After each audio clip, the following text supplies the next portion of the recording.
حضرت علی شیر خدا، فجر کا وقت تھا، ہاتھ میں چھڑی پکڑی تھی، 63 سال عمر مبارک تھی، کوفے کی جامع مسجد میں نماز پڑھانے آ رہے تھے، ہر دروازے پہ دستک دیتے، اٹھو الصلاۃ خیر من النوم۔ رستے میں حضرت علی لوگوں کو جگاتے جگاتے آئے، جب مسجد کوفہ میں پہنچے تو ایک بدبخت خنجر چھپائے کھڑا تھا، اس نے حضرت علی رضی اللہ تعالیٰ عنہ کو خنجر مارا، وہ دوستانہ جو 10 سال کی عمر میں شروع ہوا تھا۔ جب شیر خدا کو خنجر لگا تو پتہ لفظ کیا تھے؟ فزت برب الکعبہ، لوگوں رب کعبہ کی قسم میں کامیاب ہو گیا، میری زندگی دین کے کام آ گئی، میں کامیاب ہو گیا۔ حضرت علی کی داڑھی ساری لہو سے بھر گئی۔ حضرت شیر خدا فرمایا کرتے تھے، ایک دفعہ میں بڑا بیمار ہوا، میرے سے اٹھ کے کھڑا نہیں ہوا جاتا تھا، حضور تیمارداری کرنے آئے تو میں نے کہا یا رسول اللہ پتہ نہیں بچوں گا کہ نہیں۔ حضور نے فرمایا علی نہیں، تو اس وقت دنیا سے جائے گا جب تیری داڑھی لہو سے رنگین ہو جائے گی۔ شیر خدا کہتے ہیں جب زخم لگا تو میں نے نیچے جھکا کر دیکھا تو داڑھی لہو سے بھری ہوئی ہے، میں نے کہا بس وہی کامیاب ہو گیا۔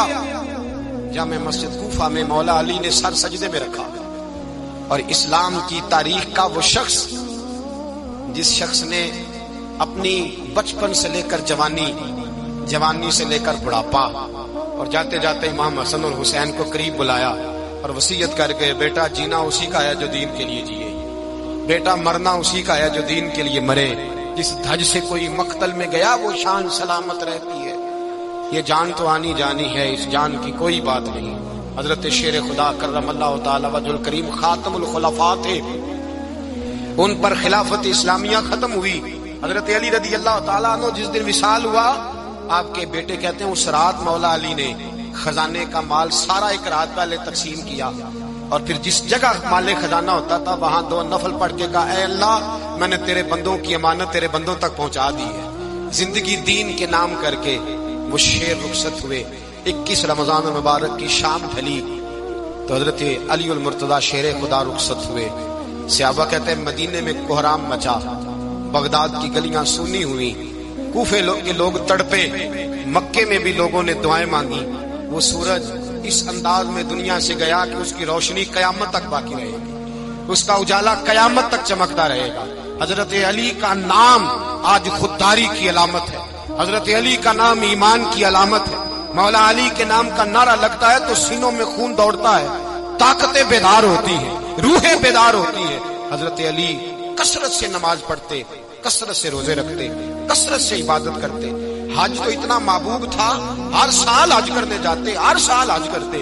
حضرت مولا علی شیر خدا رضی اللہ تعالیٰ عنہ کا عالم یہ تھا کہ باوجود غربت کے، باوجود غریبی کے، گھر میں کوئی شے، اور یہ جان بوجھ کے غربت اختیار کی تھی ورنہ تو مالک تھے کون ہے، باوجود فقر اختیاری کے حضرت علی رضی اللہ تعالیٰ عنہ کے دروازے سے خالی کوئی نہیں جاتا تھا۔ ایک سائل مسجد میں مانگنے آ گیا، مسجد میں مانگنے آ گیا تو حضرت علی نماز پڑھ رہے تھے۔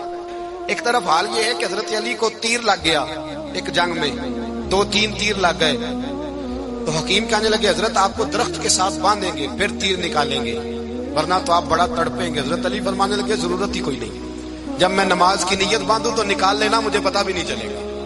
ایک طرف حال یہ ہے، ایک طرف، اور دوسری جانب کیا حال ہے؟ ایک مانگنے والا فقیر مدینے آیا تو صحابہ اپنی اپنی نمازیں پڑھ رہے تھے، حضرت علی بھی نماز میں تھے، نماز میں ہی رب کے بندوں کا خیال آ گیا۔ حضور کی حدیث میں نے سنائی تھی نا، نبی پاک فرماتے ہیں میں اللہ کی نماز پڑھ رہا ہوتا ہوں پر بوڑھے کا خیال آتا ہے تو نماز چھوٹی کر دیتا ہوں، بیمار کا خیال آتا ہے تو چھوٹی۔ حضرت علی کہتے ہیں مسجد میں آ کے پکارا تو میں نے سلام بھی پھیرنے کا انتظار نہیں کیا، میرے پاس چاندی کی انگوٹھی تھی، میں نے فوراً اتاری اور نماز کے دوران ہی میں نے اس کی جانب پھینک دی۔ فرماتے ہیں اس سائل نے جا کے حضور کو بتایا حضور آج میں مسجد میں گیا ہوں، سب نماز پڑھ رہے تھے، کچھ ملا نہیں۔ حضور نے فرمایا وہاں علی نہیں تھے؟ حضور تھے۔ فرمایا پھر کچھ ملا؟ کہا حضور اس نے تو نماز پڑھتے پڑھتے بھی سخاوت کر دی ہے، نماز پڑھتے پڑھتے بھی سخاوت کر دی۔ مالا والے سخی نہیں ہوندے، کون پیسے والے سخی؟ میں نہیں دیا کھا، میاں صاحب کہہ رہے ہیں مالا والے سخی نہیں ہوندے، تے سخیاں مال نہیں ہوندا، ایتھے اوتھے دعا جہان نہیں، سخی کنگال نہیں ہوتا۔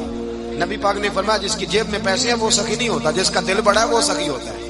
حضرت علی شیر خدا گھر میں 3 دن کھانا نہیں پکتا پر جو آتا ہے وہ جھولی بھر کے لے کے جاتا ہے، وہ جھولی بھر کے۔ بھائی زندگی اس کی ہے جس کی دین کے کام لگ گئی، ورنہ لوگ وقت ضائع کر کے چلے جاتے ہیں. پیسہ کمانا، دولت کمانا، رزق حلال کمانا عبادت ہے، پر اس کو دین ایمان بنا لینا حسن نہیں زندگی کا. لوگ اپنا آپ ضائع کر دیتے ہیں. اپنا آپ ضائع نہ کرو. شیر خدا کا محل کوئی نہیں تھا، پر لگتا ہے ساری کائنات شیر خدا کی جاگیر ہے. حضرت علی رضی اللہ تعالیٰ عنہ کا بینک بیلنس نہیں تھا، لیکن آج اگر اللہ کسی کو نور بصیرت دے تو وہ اٹھ کے دیکھے کائنات میں جتنا کچھ بھی ہے آج پورے عالم دنیا میں، عالم اسلام میں حضرت علی کا ہی ذکر ہو رہا. پوری دنیا حضرت علی کا. پھر اللہ نے فہم دیا، بصیرت دی. حضرت علی کو اللہ نے علم دیا. بہت بڑے عالم تھے حضرت علی، بہت بڑے. حضرت سیدنا عمر فاروق رضی اللہ تعالیٰ عنہ فرماتے ہیں اگر ہمارے درمیان علی نہ ہوتے ہم ہلاک ہو جاتے. جہاں کوئی مسئلہ بنتا شیر خدا اس مسئلے کو حل کرتے. بلکہ حضور نے فرمایا میں علم کا شہر ہوں، علی اس کا دروازہ ہے. حضرت جبریل امین علیہ السلام آئے انسانی شکل میں، حضرت علی کے سامنے کھڑے ہو کے کہنے لگے علی سنا ہے آپ شہر علم کے دروازے ہیں. حضرت علی کہنے لگے میں نے نہیں کہا، یہ تو میرے رسول نے کرم فرمایا ہے. کہنے لگے چلو بتاؤ جبریل اس وقت کہاں ہے. حضرت علی نے اوپر دیکھا، نیچے دیکھا، دائیں بائیں آگے پیچھے دیکھا. فرمانے لگے نہ تو اس وقت 7 آسمانوں پہ ہے، نہ 7 زمینوں پہ ہے، نہ مشرق مغرب شمال اور جنوب میں ہے. فرمانے لگے یا تو جبریل ہے یا میں جبریل، ایک ہے دونوں میں سے. تو حضرت جبریل کہنے لگے علی سچ کا ہے مصطفیٰ نے، تو واقعہ علم کا دروازہ ہے. تو علی ہے، جبریل تو میں ہی ہوں، میں ہی ہوں جبریل. یہ ان کے علم کی وسعت، یہ ان کی حکمت اور دانائی کی وسعت. یہ اور یہ کہاں یہ جو فہم و فراست ہے نا میرے بھائی، یہ کتابیں پڑھنے سے زیادہ نہیں آتی. کتابیں رہنمائی کرتی ہیں. فہم و فراست پرہیزگاری سے آتی ہے. اللہ فرماتا ہے یا ایھا الذین آمنوا ان تتقوا اللہ یجعل لکم فرقان. اگر تم اللہ سے ڈرو گے تو اللہ تمہیں بصیرت کا نور عطا فرمائے گا، باطن کی آنکھیں دے دیتا ہے. جب بندہ اللہ، امام مالک سے کسی نے کہا تھا حضور میرا حافظہ کمزور ہو گیا، تو فرمایا گناہ کرنے چھوڑ دے. علم اللہ کا نور ہے، گناہ گاروں کو نہیں دیا جاتا. تیرے ذہن کے اندر جب وسوسے بسیں گے تو اللہ کا نور کیسے آئے گا. حضرت علی کی زندگی مشعل راہ ہے، اس کو اپنائیں. حضرت علی کا سجدوں سے پیار ہے، سخاوتوں سے پیار ہے، عبادتوں سے پیار ہے، جہاد سے پیار ہے، ان کا مہمان نوازی سے پیار ہے، ان کا گرمی کے روزے سے پیار ہے، ان کا میدان سے پیار ہے. اپنے آپ کو ان لوگوں کی سیرت کا حامل بنائیں، نقوش قدم چلنے کی کوشش کریں. دعا ہے رب کریم کی بارگاہ میں اللہ ہمیں حضرت علی کی سچی محبت اور سچی فرما برداری عطا فرمائے.